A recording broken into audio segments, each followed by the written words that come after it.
تشریف لائے ہیں، آپ نے مصر کو جب فتح کر لیا، آپ گورنر بنے، اس کے بعد کیا ہوا کہ وہاں پر ایک جو ہے پرتھا چلی آ رہی تھی، ایک رواج چلا آ رہا تھا کہ دریائے نیل جب سوکھ جاتا تھا تو ایک لڑکی کی بلی دی جاتی تھی، اس کو ذبح کیا جاتا تھا، اور جب وہ ذبح ہوتی تو دریائے نیل جاری ہو جاتا تھا۔ دریائے نیل سوکھ گیا، لوگ جس طریقے سے بارات نکالتے ہیں، ایک لڑکی کو سجا کر کے اس کی بارات نکالی جا رہی تھی کہ اس کو جو ہے آج بلی دی جائے گی، آج اس کو قتل کیا جائے گا، بڑے ہی خوشی کے عالم میں جو ہے جھومتے ہوئے چلے جا رہے تھے۔ حضرت عمرو بن عاص کو معلوم ہوا، آپ نے سوال کیا کہ اس کو کہاں لے کر کے جا رہے ہو؟ لوگوں نے کہا حضور دریائے نیل سوکھ جاتی ہے، وہ تب جاری ہوتی ہے جب کسی لڑکی کی بلی دی جائے۔ اللہ اکبر، اتنا سننا تھا، کہاں پانی کے لیے ایک بچے کو شہید کرو گے، ایک بچے کو قتل کرو گے، ایک بچے کی بلی دو گے؟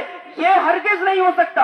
حضور رحمت عالم صلی اللہ علیہ وسلم کی تعلیم یہ قطعی اجازت نہیں دیتی کہ کسی بے گناہ کو قتل کر دیا جائے، کسی بچی کو مار دیا جائے، واپس ہو جاؤ، اس کی قطعی اجازت نہیں ہے۔ وہ لوگ واپس ہو گئے۔ حضرت عمرو بن عاص نے ایک خط امیر المومنین حضرت عمر کے پاس روانہ کیا، حضور یہاں کا یہ معاملہ ہے، اگر دریائے نیل جاری نہ ہوا تو ہو سکتا ہے کہ رات کی تاریکی میں وہ بچی کو ذبح کر دیں، اس کی جان کو کیسے محفوظ کیا جائے؟ امیر المومنین حضرت عمر فاروق اعظم رضی اللہ تعالیٰ عنہ کے پاس جب وہ خط پہنچا تو آپ نے جواب میں ایک خط لکھا، وہ خط عمرو بن عاص کے لیے نہیں بلکہ دریائے نیل کے لیے لکھا، اور یہ اس میں لکھا کہ اے دریائے نیل، اگر تو اللہ کے حکم سے بہتا ہے تو اللہ کا بندہ عمر تجھے یہ حکم دیتا ہے کہ تو جاری ہو جا، ورنہ ہمیں تیری کوئی حاجت نہیں۔ وہ خط جب مصر پہنچا، حضرت عمرو بن عاص نے اس خط کو دریا میں رکھا، جیسے ہی رکھنا ہوتا ہے جوش پیدا ہوا، پانی جاری ہو گیا، اور ایسا جاری ہوا کہ آج تک دریائے نیل سوکھا نہیں ہے، اس میں پانی اسی طریقے سے رواں دوا ہے۔ میرے پیارے آقا علیہ الصلوۃ والتسلیم کے پیارے دیوانوں، اسلام کی تعلیم یہ ہے کہ کسی بھی بے گناہ کو قتل نہیں کیا جائے گا۔ اسلام کی تعلیم یہ ہے کہ عورت بھی باوقار ہے، عورت بھی باعزت ہے، اس کی جان اسی طریقے سے ہے جیسے مرد کی جان ہے۔ یہ تعلیم مصطفیٰ لے کر کے حضرت عمرو بن عاص گئے ہیں۔ اللہ کے رسول علیہ الصلوۃ والتسلیم نے عورت کو عزت دی، عورت کو وقار دیا، عورت کو سربلندی دی اس دور میں کہ جب بیٹیوں کو قتل کر دیا جاتا تھا، بیٹیوں کا پیدا ہونا ذلت کا سبب سمجھا جاتا تھا، رسوائی کا سبب سمجھا جاتا تھا۔ اس دردناک دور کے اندر آقا دو جہاں صلی اللہ علیہ وسلم نے بیٹیوں کی محبت صحابہ کے اندر ایسی بٹھا لی کہ اللہ اکبر، صحابہ دعا کرتے تھے یا اللہ بیٹی عطا فرما، یا اللہ بیٹی عطا فرما۔ ایک محفل میں آقا دو جہاں صلی اللہ علیہ وسلم نے ارشاد فرمایا کہ جس شخص کی 3 بیٹیاں ہوں وہ اس کی اچھی تربیت کرے، اچھا نام رکھے، اور وقت آنے پر، بالغ ہونے پر اس کا نکاح کر دے، وہ جنتی ہے، وہ جنتی ہے۔ اور یوں ہی نہیں فرمایا کہ صرف جنتی ہے، بلکہ ارشاد فرمایا وہ جس طریقے سے میں جنت میں جس مقام پر ہوں گا، میرے ساتھ ان 2 انگلیوں کی طرح وہ میرے ساتھ جنت میں ہوگا۔ اتنا سنا صحابہ مچل گئے، یا رسول اللہ ہماری 3 بیٹیاں نہیں 2 بیٹیاں ہیں۔ آقا دو جہاں صلی اللہ علیہ وسلم نے ارشاد فرمایا جس کی 2 بیٹیاں اس کے لیے بھی یہی ہے۔ اب وہاں پر چند صحابہ ایسے بھی تھے جن کی 2 نہیں 1 ہی بیٹی تھی، انہوں نے عرض کیا یا رسول اللہ میری صرف 1 بیٹی ہے۔ آقا کریم صلی اللہ علیہ وسلم نے ارشاد فرمایا اللہ کے خزانے میں کمی نہیں ہے، تم اس کی اچھی تربیت کرو، پرورش کرو، تم بھی جنتی ہو جاؤ گے، تم بھی اس وہی مقام پا جاؤ گے۔ میرے پیارے آقا علیہ الصلوۃ والتسلیم کے پیارے دیوانوں، بیٹیوں کے مقام کو بلند کیا ہے آقا دو جہاں صلی اللہ علیہ وسلم نے۔ آقا کریم صلی اللہ علیہ وسلم نے ارشاد فرمایا کہ جب کسی گھر میں بیٹی پیدا ہوتی ہے تو اللہ کے فرشتے نازل ہوتے ہیں، 70,000 فرشتے آتے ہیں اور کہتے ہیں تجھے مبارک ہو، تو کمزور جان سے پیدا ہوئی ہے۔ اور آقا دو جہاں صلی اللہ علیہ وسلم نے ارشاد فرمایا کہ وہ فرشتے تب تک اس گھر میں رہتے ہیں جب تک اس گھر میں اس بچی کی پرورش ہوتی رہتی ہے، اور وہ فرشتے اس تربیت کرنے والے کی، یعنی جو بچی کو پال رہا ہے، اس کی تربیت کر رہا ہے، اس کی مدد کرتے رہتے ہیں۔ مدد کرنے کے لیے اللہ تبارک و تعالیٰ فرشتوں کو بھیجتا ہے۔ 70,000 فرشتے گھر پہ رہتے ہیں جس گھر میں بیٹی پیدا ہوتی ہے۔ آقا دو جہاں صلی اللہ علیہ وسلم نے ارشاد فرمایا